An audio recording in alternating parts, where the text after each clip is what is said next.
সূরা মুহাম্মদ। বিসমিল্লাহির রহমানির রহিম। রহমান রহিম আল্লাহ তাআলার নামে। আল্লাযীনা কাফারু ওয়া সাদ্দু আন সাবিলিল্লাহি আযাল্লা আ'মালাহুম। যারা আল্লাহ তাআলাকে অস্বীকার করেছে এবং অন্য মানুষদের আল্লাহর পথ থেকে দূরে সরিয়ে রেখেছে, আল্লাহ তাআলা তাদের সমগ্র কর্মই বিনষ্ট করে দিয়েছেন। ওয়াল্লাযীনা আমানু ওয়া আমিলুস সালিহাতি ওয়া আমানু বিমা নুযিলা আলা মুহাম্মাদিন ওয়া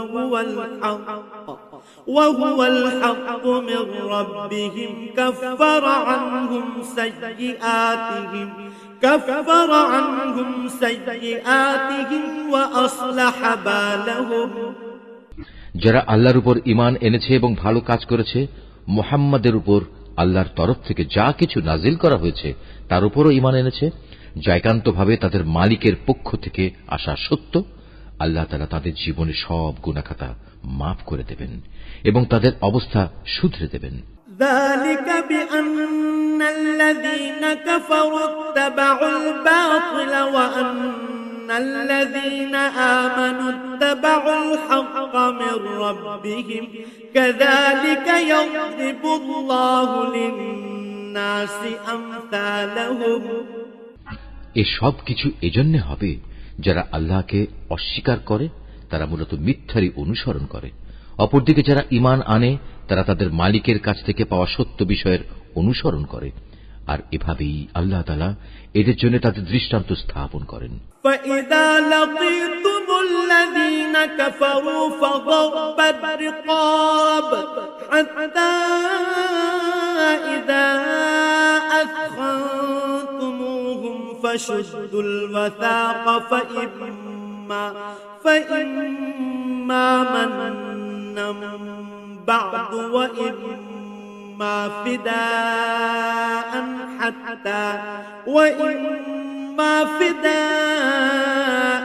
حتى تضع الحرب أوزارها ذلك ولو يشاء الله لانتصر منهم ولكن ليبلو بعضكم ببعض والذين قتلوا في سبيل الله فلن يضل أعمالهم।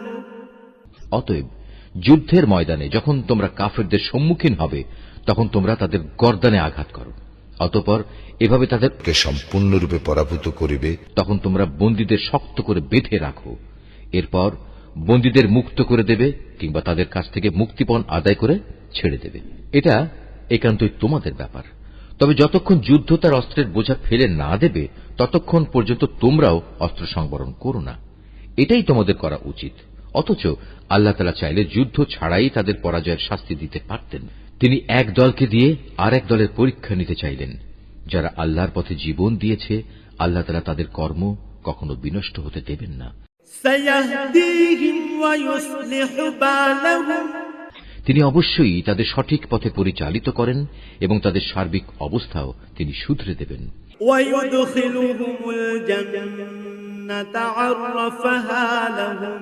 এর বিনিময়ে তিনি তাদের জান্নাতে প্রবেশ করিয়ে দেবেন, যার পরিচয় তিনি তাদের কাছে আগেই করে রেখেছেন। ইয়া আইয়ুহাল্লাযীনা আমানু ইন তানসুরুল্লাহা ইয়ানসুরকুম ওয়া ইউসাব্বিত আকদামাকুম।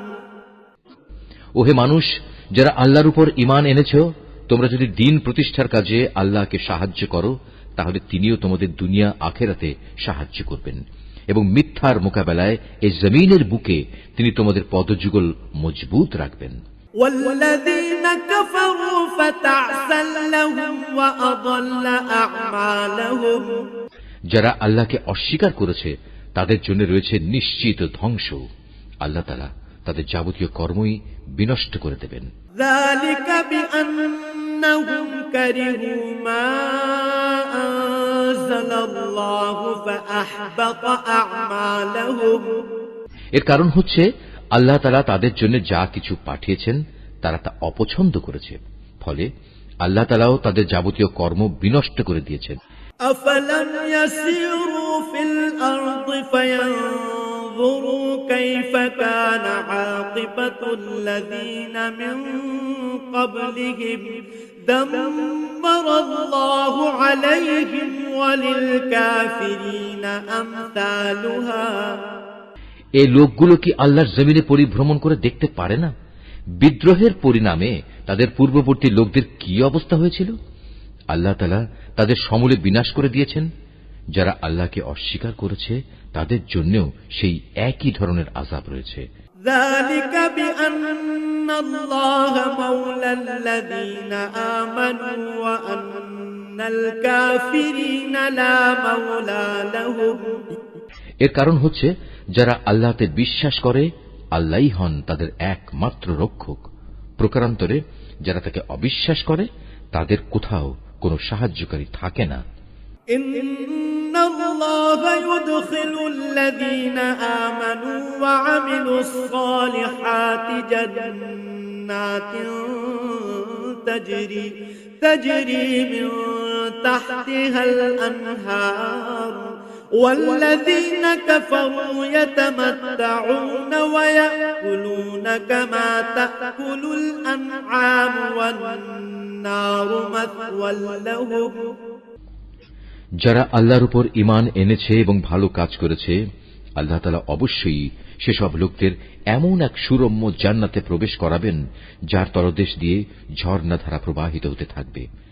কাফেররা জীবনের ভোগ বিলাসে মত্ত, জন্তু জানোয়ারদের মতো তারা নিজেদের উদরপূর্তি করে, অতএব জাহান্নামই হবে তাদের নিবাস। وكأين من قرية هي أشد قوة من قريتك التي أخرجتك أهلكناهم فلا ناصر لهم। হে নবী, তোমার জনপদ যারা একসময় তোমাকে তোমার জনপদ থেকে বের করে দিয়েছিল তার চাইতে অনেক শক্তিশালী বহু জনপদ ছিল, সেগুলোকেও আমি ধ্বংস করে দিয়েছি। সেদিন তাদের কোনো সাহায্যকারী ছিল না। أفمن كان على بينة من ربه كمن زين له سوء عمله واتبعوا أهواءهم। যে ব্যক্তি তার মালিকের কাছ থেকে আসা সুস্পষ্ট সমুজ্জ্বল নিদর্শনের উপর রয়েছে তার সাথে এমন ব্যক্তির তুলনা কিভাবে হবে যার চোখের সামনে তার মন্দ কাজগুলো শোভনীয় করে রাখা হয়েছে এবং তারা নিজেদের খেয়াল খুশির অনুসরণ করে। مثل الجنة